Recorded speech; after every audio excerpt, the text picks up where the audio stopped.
Always welcome साथियों। Digital class हमेशा आपके साथ। विद्वानों, अपनी प्रोडक्शन इंजीनियरिंग सीरीज चल रही है। जो भी कंटेंट अब तक आपने पढ़ा है और आगे इस वीडियो में पढ़ने वाले हैं, सारा कंटेंट आपको पीडीएफ फॉर्मेट में अवेलेबल रहेगा। जिस तरह से मैकेनिकल इंजीनियरिंग, जनरल नॉलेज की अन्य सीरीज कंप्लीट अवेलेबल हैं। इस कंटेंट का इस्तेमाल आप SSC, RRB, state JEE, GATE, BTech, AMI के एग्जामिनेशन के लिए कर पाएंगे। इससे पिछली वीडियोज में साथियों सीरीज़ की हम देख चुके हैं क्रिटिकल टेम्परेचर लाइन क्या होती है, किस प्रकार से एक्सप्रेस किया जाता है, क्या वो सीमाएं होती हैं जो तकदीर बदल देती हैं मटेरियल की, माइक्रो स्ट्रक्चर चेंज कर देते हैं, क्या क्या बदलाव देखने को मिलते हैं, वो सब हमने बारीकी से जाना था।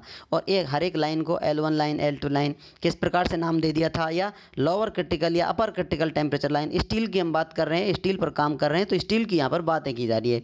जैसे आपको बताया था, जर्नल एक चीज़ को आप जान लेते हैं तो लगातार और रिलेटेड मटेरियल का भी बिहेवियर कुछ ना कुछ ऐसा ही सिमिलर प्राप्त होगा। कुछ कंटेंट मिलाने पर एलॉय बनाते हैं, तो वो सब डिटेल में यदि आपके कोर्स में अवेलेबल है या आवश्यकता पड़ेगी तो उन्हें आप आसानी समझ सकते हैं यदि इन चीज़ों का आप समझ जाते हैं। तो ये मेन उद्देश्य होता है स्टडी करने का, चीज़ों का समझने का, बारीकी से अध्ययन करने का, चीज़ों को अंडरस्टैंड करने का और नया कुछ बनाने का, किस प्रकार से काम करती हैं चीज़ें।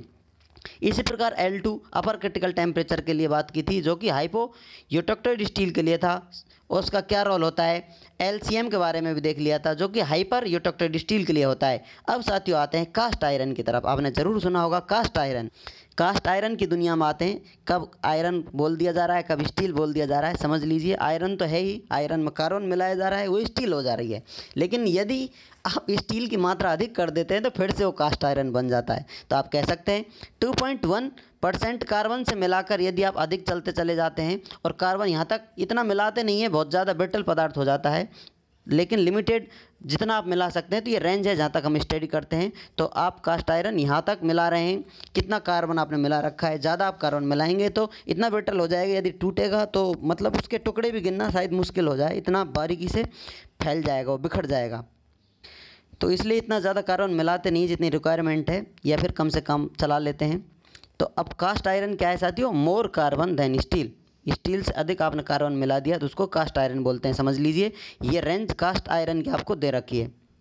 यहाँ पर लिक्विड मोल्टन आयरन है, उसको आप ठंडा करते हैं और कार्बन परसेंटेज मिलाते हैं, उसमें 2.1 से अधिक मिलाते जाते हैं, और यहाँ तक ये रेंज है इसकी कार्बन मिलाने की। ये सब पिछले डायग्राम हमने देख लिया था। लिक्विड आयरन यहाँ होता है। इस पॉइंट को हम यूटेक्टिक पॉइंट के नाम से जानते हैं। यदि कोई भी कन्फ्यूजन है या फिर सिमिलरिटी समझ में नहीं आ रही है तो आप पिछले डायग्राम देखें या फिर पिछले पेज पर चले जाएँ, वो PDF निकालें, समझ में आ जाएगा। यदि आपके कॉन्सेप्ट क्लियर है तो ये भी आपको ज़रूर पता होगा। ये टेम्परेचर लाइन कितनी होती है, जहाँ पर ये टच कर रहा है, ये टेम्परेचर लाइन आपको 1147 डिग्री 1147 डिग्री सेंटीग्रेड। अब यदि आप यूटेक्टिक पॉइंट पर पहुँच चुके हैं, इस पॉइंट पर, तो ये रीज़न है यहाँ पर यूटेक्टिक पॉइंट कहाँ एक्सप्रेस किया जा रहा है।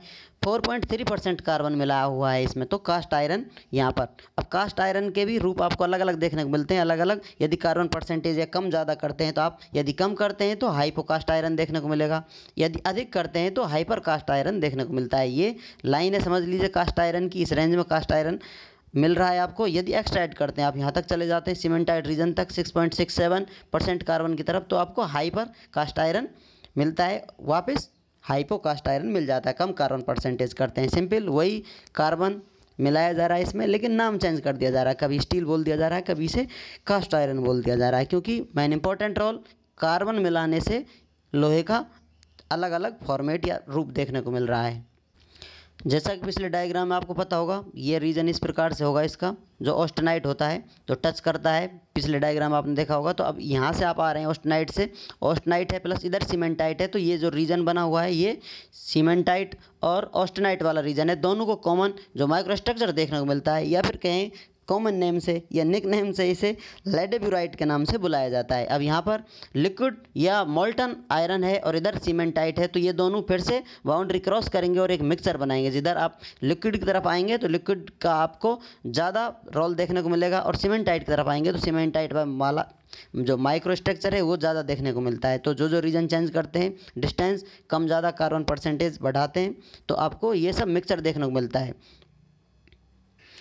अब साथियों, आपने आयरन के साथ इतनी बदतमीज़ी कर ली है, जी चाहे जितना कार्बन मिला दिया है, जब जी चाहे कार्बन को कम कर दिया है, कभी अधिक कर दिया है, उसका माइक्रोस्ट्रक्चर चेंज कर दिया है, उसके कंटेंट या कहा जाए उसका कंपोजिशन चेंज कर दिया है, कभी उसे इतना सॉफ्ट बना लिया है जितनी आपकी आवश्यकता थी, या फिर कभी आपने उसको इतना हार्ड बना लिया है कि उसका दिल टूटे तो टुकड़े टुकड़े हो जाए, जिसे तुम समेट भी ना पाओ। तो अब क्या इनका कोई इलाज है या कुछ ऐसा किया जाता है जो फिर से कुछ और नया बदलाव लेकर आते हैं कार्बन की ज़िंदगी में? जी हाँ, वही प्रोसेस हीट ट्रीटमेंट के नाम से जाना जाता है। हीट ट्रीटमेंट कब किया जाता है? जब चीज़ें आपकी आवश्यकता के हिसाब से नहीं होती हैं या कुछ अलग बदलाव हो जाते हैं जो आप नहीं चाहते थे, तो उनका उपचार किया जाता है, वही हीट ट्रीटमेंट कहलाता है।